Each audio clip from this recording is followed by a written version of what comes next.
Step 1, grab a water bottle. Step 2, grab a lighter. Step 3, Step 4, profit? Seems like a bad idea to light this plastic bottle on fire in my apartment, but this is what many people around the world end up doing out of necessity.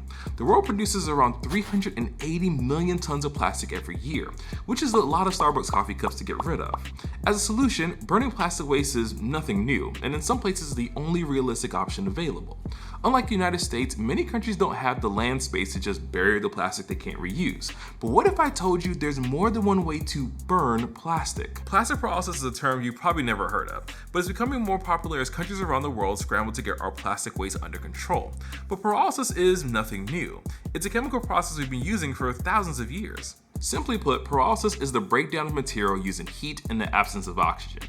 For organic materials, meaning plants, animals, and their byproducts, the pyrolysis process removes water, fat, and oils and leaves behind what's known as ash. Depending on what temperature is used and how long you do it, the ash left over is mostly inorganic material like trace metals and phosphorus, and this provides a huge benefit. Turning organic material to ash reduces its volume since all that water, fat, and oil no longer takes up space. It's like this plastic bag. I could throw it away as is, but if I remove all the air that's taking up valuable space, I can still get rid of the plastic bag and fit even more in that safe space. It also helps me save space in this video for me to ask you to drop a like on it if you're finding it useful. While the inorganic ash is the ultimate end result of the pyrolysis process, it doesn't have to go that far. You can stop the pyrolysis process early. In fact, you already do. If you've seen a cooking show before, you know that caramelization can be an effective technique for changing the flavor of a dish. Caramelization is the browning you see on the edge of things like onions when you cook them at a high enough heat. This browning comes from the breakdown of complex sugars in the onions known as polysaccharides. When heated, these polysaccharides are broken down into simpler sugars like mono, di, and trisaccharides, which will start to turn brown after being exposed to heat.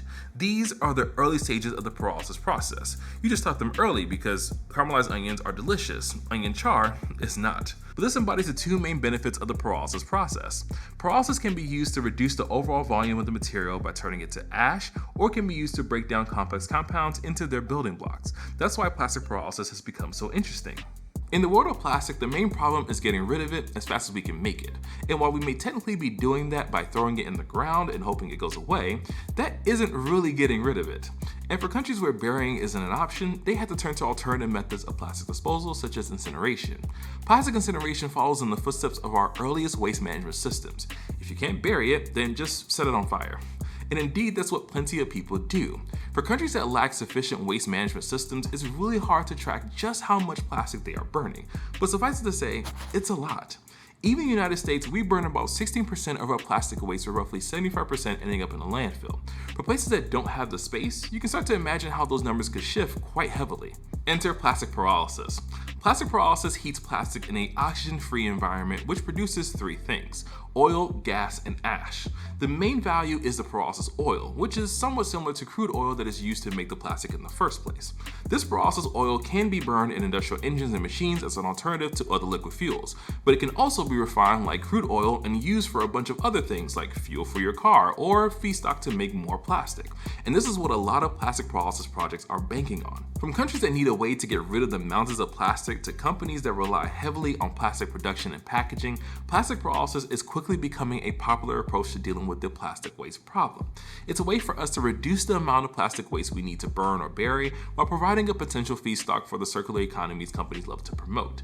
But is plastic pyrolysis really the perfect recycling method for our plastic? After all, the oil it gives can be used to fuel cars, the ash left over can be used to build houses, and the gas can be used to both pyrolyze more plastic or use as a feedstock as well. In my opinion, it's complicated. Plastic pyrolysis still has a number of issues that have yet to be addressed, just like how you haven't addressed the subscribe button either. These issues are things like the cost competition between plastic oil refining versus crude oil refining.